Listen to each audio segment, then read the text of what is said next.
And I actually watch a lot of your videos all the time. And I was telling Sean, I said, take a look at some of Fred's videos. It was yesterday, right? You were looking at his video. I was telling him to take a look at some of your videos because they're very inspiring and thought-provoking.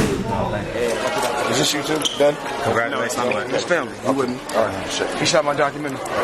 So And I appreciate y'all, man. Like, I don't read too much, you know, but I know, like, the guys that are out there pushing and fighting and trying to get people to see things, you know, the right way. I know that y'all been doing your thing, man, and I know people try to, you know, quiet y'all down and stuff like that. And I couldn't tell you, man, guys like yourself.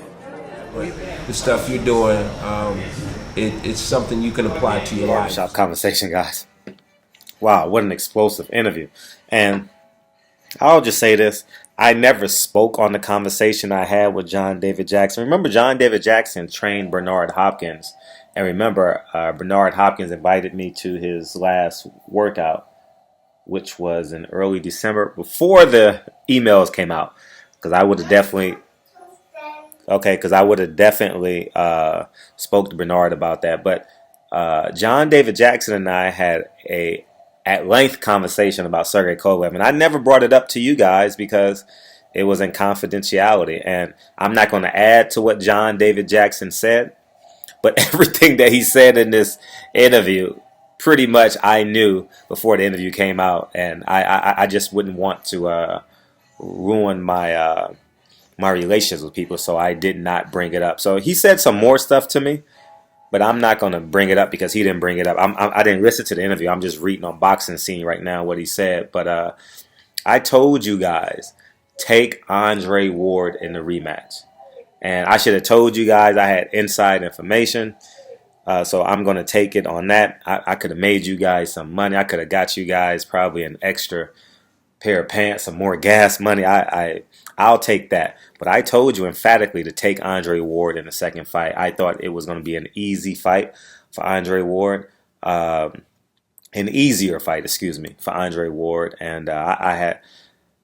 But moving forward, now the truth is out about Sergey Kovalev. And once again, Frederick Hawthorne was correct. Barbershop Conversations was correct. He didn't want to use the term racist because he has to continue to work in this game, and he used some synonyms in there. If you read it intently, Dante Boxing Nation is correct.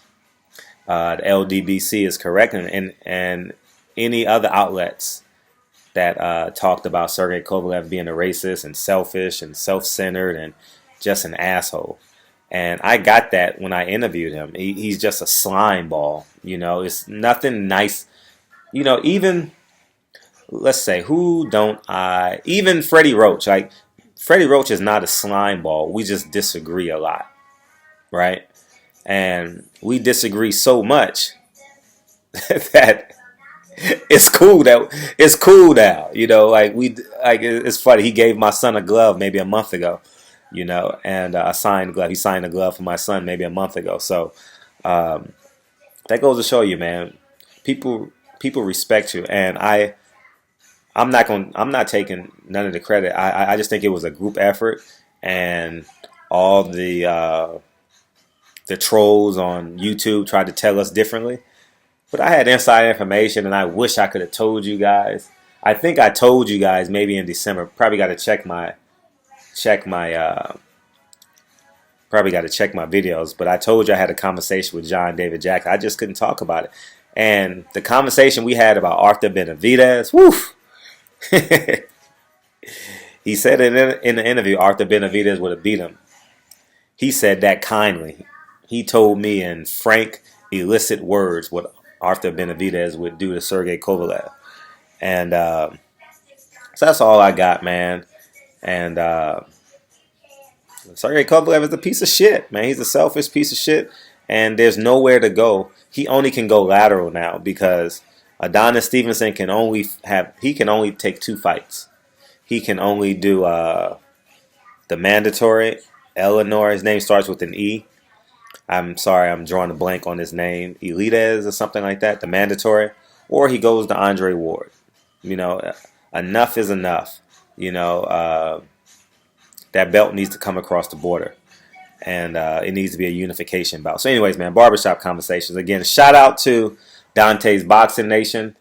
Shout out to Barbershop Conversations. Shout out to the LDBC, because we told you guys who Sergey Kovalev is and was and is. And you guys called us, oh, we're crazy. These anti PBC guys tried to tell us he wasn't. Remember, I did that interview, and that big tall white dude tried to tell me I wasn't shit. I didn't know what the fuck I was talking about. Well, I knew 100% I knew what I was talking about, because I spoke to the fucking trainer. That's something they didn't do. I had, man, at least a 15-minute conversation with John David Jackson, man, because Bernard Hopkins trains great. I'll give him that. His warm up and everything, it takes some time to get started. You know, he shadow boxes, he warms up, he does his abs, he stretches. So in that time, I'm talking to John David Jackson. You know, we're whispering to each other, man, because he knows. I mean, John David Jackson knows me, and that's just basically it. So, anyways, man, Barbershop Conversation. Salute, as Ticket TV say. Salute to the LDBC. Salute to my homie Dante's Boxing Nation. Salute to me, Barbershop Conversations, because we told y'all, we freaking told y'all what was going on, and that's basically it. John David Jackson had to. At the end of the day, he had to take care of his family, man. When you got $100,000 guaranteed to work for 3 months, you know what I mean? And you're already 50% of the way there because you did the first fight. You know, as I said in the interview, I can't blame him.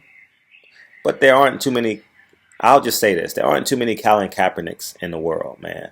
Colin Kaepernick, I think it was a player option, turned down $9 million a year or something like that. So anyways, man, I don't know what the money was, so don't quote me on that, but I think it was a play option for him to opt out of his contract this upcoming season. But in football, I believe every contract basically is a 1-year contract anyway. So salute guys, and I'll holla. Peace. I just want to remind you guys, In Your Corner, a movie I directed on Floyd Mayweather and Sam Watson, is out now on Vimeo.com.